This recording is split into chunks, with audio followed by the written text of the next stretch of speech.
大家好，我是大木。先讲个小故事吧。历史上有这么一对兄弟，他们长得不像，平常也都不在一块儿，双方之间甚至可以说没有任何交流啊，什么下次一定之类的。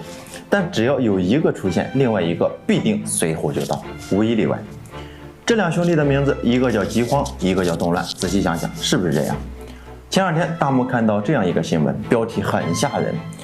联合国警告人类或将面临2战后最大粮食危机，全球17亿人面临粮食危机威胁。好家伙，全球总共才多少人啊？这一下子就把22%的人口裹进去了。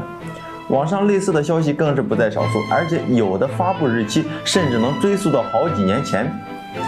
只不过最近的集中爆发把这个话题给炒起来了，甚至有人已经开始未雨绸缪，提前囤粮了。大家肯定也都看到过不少。那么请问，当你看到这些信息的时候，你的心里是个什么样的状态？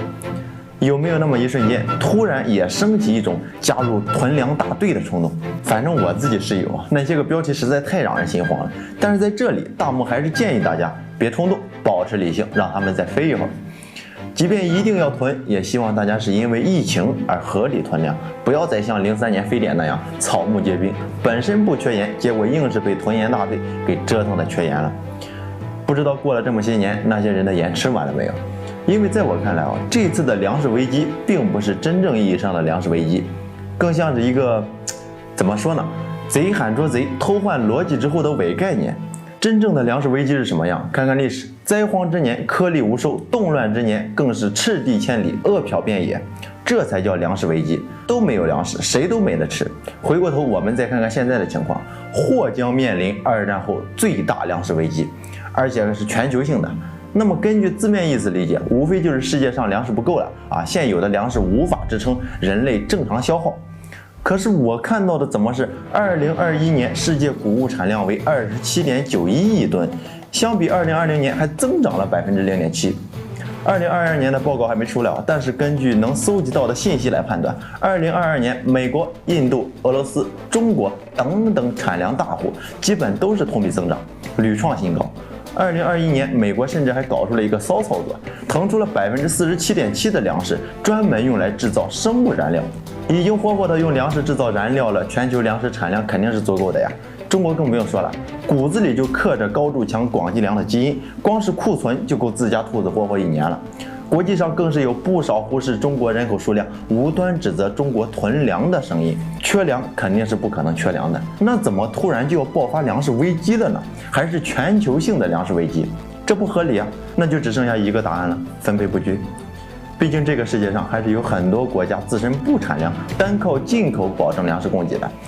按照联合国粮农组织呼吁避免实施出口限制的说法，以及七国集团谴责阿三哥限制粮食出口的消息，不难判断之所以会出现或将爆发粮食危机的说法，还真是因为分配不均。那是不是说，只要这些限制粮食出口的国家解除了限制，就可以避免爆发这场粮食危机了呢？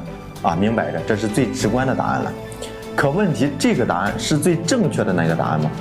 大家怎么不想想，去掉最近俄乌冲突影响导致的国际粮价暴涨最近几年国际粮价的行情又是什么样子？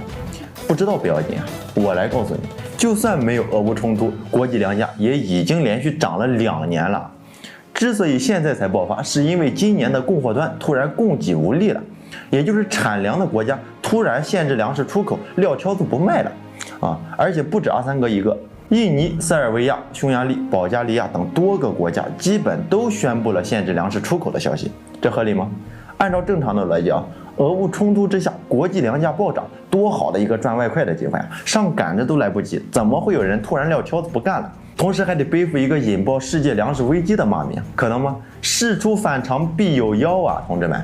只能说明这里面肯定还有其他的原因。那现在我们就一起来挖一挖，看看这个所谓的原因到底在哪。先来做个假设，就拿体量相对较大的阿三哥来举例假设阿三哥限制粮食出口是为了自保，那无非就2个原因嘛，一是内部危机，粮食真的不够了二是外部危机，威胁来自于国际粮食贸易市场。5月初曾有新闻提到过，因为遭遇极端天气，作为全球第2大小麦生产国的阿三哥正在考虑是否限制粮食出口。紧接着5月13号就签署了禁止小麦出口的命令啊。单从这条新闻来看，阿三哥限制粮食出口的原因很可能来自于内部。但是紧接着5月17日，阿三哥又宣布允许13号之前已经备案的粮食出口。自家粮食都不够吃了，已经到了生死存亡的关头，谁还管你有没有什么合约精神？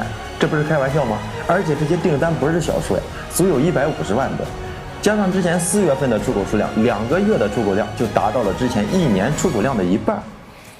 这是自家粮食不够该有的表现吗？明显不是呀。那这能让阿三哥不得不限制粮食出口的原因，就只剩下外部危机这一条了。大家想嘛，国际粮价暴涨，阿三哥为啥不卖？那些同样选择限制粮食出口的国家又为啥不卖？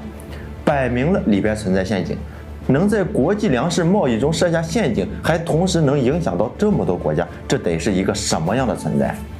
进一步说，最起码这个存在绝对有影响，甚至是操控国际粮食贸易的能力。我想到了一个词：垄断。而在当今世界上，能达到这个程度的存在并不多，只有4个：美国 ADM、美国邦吉、美国加吉、法国路易达福。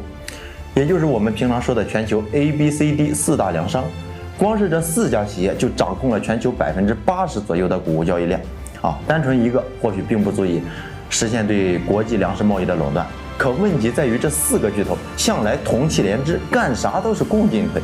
那么想在国际粮食贸易中搞个陷阱出来，难吗？当然，大木只是一个普通人啊，证据肯定是搞不到，可架不住这4家企业有前科啊。01年，我国刚刚对外开放大豆市场，这4大粮商就闻着味儿来了，啊，用了3年时间控制了我国80%的大豆加工市场。紧接着从05年开始，在国际粮食市场疯狂抬价，而且不光是大豆，玉米、小麦、稻米等主粮同样在他们的抬价范围之内。3年时间，国际大豆价格暴涨3倍还多，国际主粮也大差不差，尤其是小麦价格更是翻了5倍。要不是我们还有元老的杂交水稻，这才让当时的国内主粮价格始终保持稳定啊，并没有像大豆那样暴涨。否则现在的我们沦陷的可绝不仅仅只是大豆了，这还只是我们中国在国际上被这4大粮商盯上、攻陷，并且顺利掌控生产，甚至是定价出售的国家，其实还有很多。比如韩国、日本、墨西哥，你看这几个国家，他们的粮食市场还有翻身的机会吗？回归主题，我们再看当前已经连续涨了2年的国际粮价，再对比下05年到08年的国际粮价，是不是感觉很眼熟？很难不让人怀疑4大粮商这是贼心不死呀。那我们再看最近这所谓的或将爆发2战后最大粮食危机的消息，大家还觉得那是粮食危机吗？说的直白点，既然不缺粮，还是个锤子的危机啊！我看叫战争武器差不多。再说当前国际粮食贸易市场所表现出的那种分配不均的状态，主动权都在他们自己手里，光在那嚷嚷，让这些个被迫自保的国家露头，是啥意思啊？真是应了一个词啊，既当又立。我是大木，我们下期再会。